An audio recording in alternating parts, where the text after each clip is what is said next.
بسم الله الرحمن الرحيم. السلام عليكم ورحمة الله تعالى وبركاته. وأستاذ ما صلاة برايمري زو في لا خيار بدن إن نسمعنا إنتين كلام إن شاء الله برشلونة أحسن. waxaa maanta in la wadaagi rabaa seminar yar kooban oo ku saabsan academic selection kaasoo aan u qabanay arday jaamacadeed aan u qabtay kadibna aan iska yara jeclaystay inaan qaab online kusoo duubo si ardada dugsiyada sare dhammaysatay waxa loo yaqaano ay uga faa'iidaystaan. waa aad u kooban yahay, waxaan isku dayahay anigana inay aad u koobo insha allah. academic selectionka waxaan uga hadlaynaa mawduucan ama ujeedkiisu yahay inaan awoodsiin u sameyno graduateska. waa inta noogu qoranee empowering school graduates, inaan awoodsiin u sameyno ardada iskuulaadka qalin jabisay si ay mustaqbalkooda ugu guuleystaan insha allah. haddaan u gudubno silaadkeena xiga marka hadduu ilaahay idmo Hill Academy Educational Consulting and Research Center asxaabtii Hill School meesha kasoo bilowday ogeyd iyo teamkii waxa waaye wax badan isla soconay. maanta academiyada waxaan kusoo darnay Educational Consulting and Research Center. dhowr researchna way samaysay oo aniga asxaabka aan isla sameynay consulting oo kusoo darnay seminaarada yararka iyo waxyaabaha sida daraadeed ka faa'iideyso. haddii soo xaadir lagu dhihi jiray oo seminaarka imaaw oo aad distancega qasab ahaa lahayd locationkina imaad anaga hadda waa taa iska yara daynay. waa online ku qabanaynaa aaladaha aad isticmaashada kugu qaban doonaa wherever you are iyo whenever you are available, macnaa meel kasta iyo mar kastoo aad suurtagal ay tahay ayaan qabanaynaa insha allah. marka soo dhawaada waxba yar ayaan ku daalinay anuguna odayga in la hadlayo waa kana magacayga inta aqoonin waa Ma Salaad Maxamuud, heesta master in education gaar ahaan manhajka microeconomics hadda ka howlgala maxadka qaran ee tababarka macallimiinta ee Galmudug.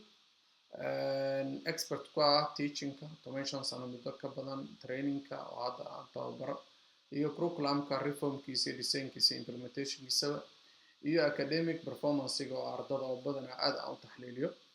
daabacana waxaana daabacay dhowr article oo macnaha journal international aan daabacay higher educationka. jaamacadan iga codsatay inaan u qabto seminaarka waxay ahayd jaamacadan dheydkana waxaa halkaan ku ahaaday anaa soo kisbaa. anyway hore usii gudagalno inaan waqtiga yareeyaan isku dayayaa si ardadu aad ugu fikarto. waxa la yidhaha high school maalinkaa dhammaysid career start here, macnaha high schoolka markaa dhammaysid xagga Soomaaliya oo marka ay ku bilaabanayso xirfadaada inaad ka fikirtid mustaqbalka waxaad yeelan lahayd. hadda jaamacad geli lahayd waxaad ka baran lahayd iyo nidaamkeeda. inkastoo caalamka meelaha cidda wadamada noogu dhow oo dariska ah ay leeyihiin markuu cunugu form 3 soo gaaro form 2 meelaha inay optional la siiyo maadooyinka oo ay kala dooranayaan oo qofku maadada uu rabo uu dooranayo isagu si takhasuska. tusaale physics iyo math halkaas interest garaysaa maadooyinka la xiriira ayaad baranaysaa. geography history qofkii la xiriira halkaa baranaya. sayniska kale caafimaadkana qofkii la xiriira ayaa baran optional la siiyaa kolbe si fiican fiiriya. maanta waxaan ka hadlaynaa xirfadaada nolosha ayeeyo iyo awoowe markaa noqotid waxa aad ka sheekay doontid waxay ka bilaabanaysaa maalinka high school dhammayd jaamacadaad geshid waxaad ka baratid xirfadaa qaadatid iyo qaabka wax u baratid. hadduu ilaahay qaybta ayaan si fiican iskula falanqeyn doonaa iyadoo kooban. why subject selection or academic selection important? maxay muhiim u tahay academic selectionka inaad doorano? muhiimadeedu waa maxay? waxay saameynaysaa waxbarashadaada jaamacadeed ayay saameyn doontaa. maadada jaamacad ka baranaysid iyo waxaad dooratid ayay saameyn weyn ku leedahay. determines your career path, macnaha mustaqbalkaada dambe xirfadaha aad noqon doontidna way saameynaysaa. career path starts from high school. waa mid hadda kusii horumarinayay high school ayay ka bilaabataa career pathka oo halkaa ayay ka bilaabataa. sida daraadeed very important waaye markaad sameynaysid subject selection ama academic selection inaad fikirtid. sababtoo ah waa adiga oo balangareeyay safar aad maanta u bixaysaa. safarka maanta u bixaysid sahayda qaadanaysid destinationka ama goobta aad u safraysid waa inay bartilmaameed ku leedahay waa inay barnamaad ku leedahay macnaha qof baa sahmiyey reer u sahmiyey meeshu u socday oo u sahmiyana ma yaqaan meeshu usoo laabanayana ma yaqaani taas waxay keenaysaa inay macnaha plan confusion kugu dhaco oo qorshuhu kaa halaabo sidaa daraaddeed intaa muhiima waxaa isweydiinaynaa dhowr su-aalood questions ask yourself su-aalaha ay tahay nafsadaada inaad isweydiisid su-aalaha nafsadaada inay isweydiisid ay tahay waxa loo yaqaano waa shantaa su-aal aan soo keenay wixii su-aal oo kale oo aad muhiim ay tahana commentiyada hadduu ilahay gal wadaaga what subjects do you like horta maadadee interest garaysaa maadadee ayaad adigu xiisaysaa oo jeceshahay maadadee ayaad ku fiican tahay way kala duwan yihiin waxaa laga yaabaa maadada xisaabaadka inaad ku fiican tahay waa su-aasha koowaad what subjects do you like maadada aad jeceshahay inay xisaabaadka tahay laakiin sayniska xaggaas inaad ka keensato buddo fiican oo good art aad ku wanaagsan tahay su-aasha labaad su-aasha saddexaad waxaa waaye how do you like to learn si qaabkee jeceshahay inaad wax u baratid ma qaab theoretical dadka wax u bartaa tahay oo wax lagu dul aqriyo ma waxaa tahay qaabka practical tusi taabsi dadka ah intelligent uu kala duwan yahay dadka aqligoodu ma waxaa tahay qaabab kala duwan dadka macnaha wax u barta soo daraaddeed analyze garay kulliyadda aad baranaysid si fiican u baar qaabka ay kulliyaddaas qasabka ay ku tahay in loo barto kulliyad kasta waxay leedahay specific loo barto hadduu ilaahay waana ka samayn doonaa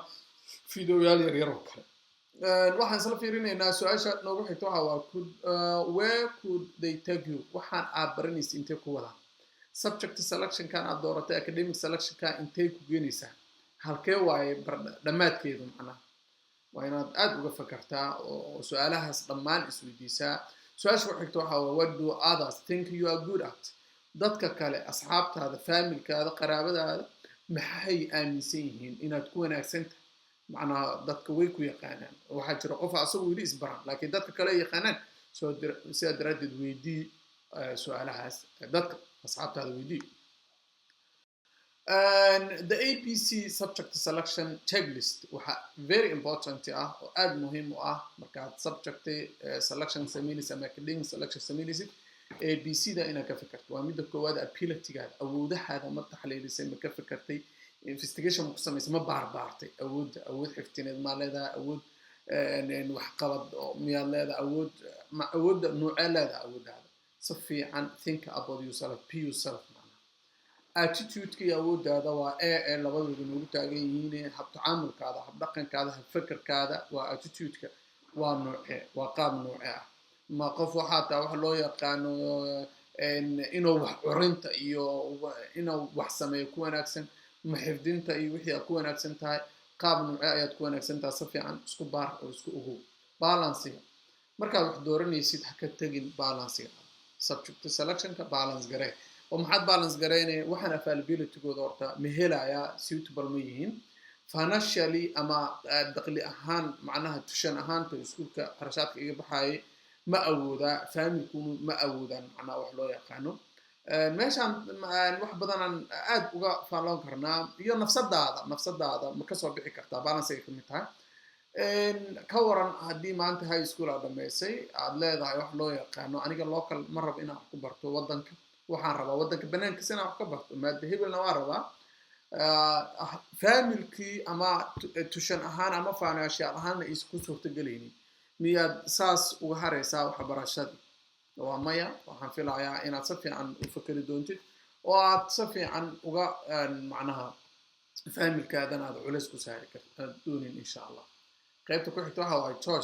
choice ma leedahay adiga list a b c ma kuu degan yahay choice ma leedahay oo dooq ma kuu degan yahay oo haddii option a aan waayo option b option c saa ma kuu degan tahay oo wax ma dharaan dhirisay adoo talooyin badan sameynayo waxaa laga yaabaa qaar badan oo adinkan kamid ah halkaa inay taagan yihiin high schoolka markay dhameeyeen question markna oo u muuqdo meel ay u socdaan iyo meel ay u socdaan iyo meel ay wax ay sameeyaanna aysan garanaynin sidaa daraaddeed after high school waa maxay optionska na hor yaalo optionno badanaa na hor yaalo laakiin waxaan kusoo koobayaa 4 option kow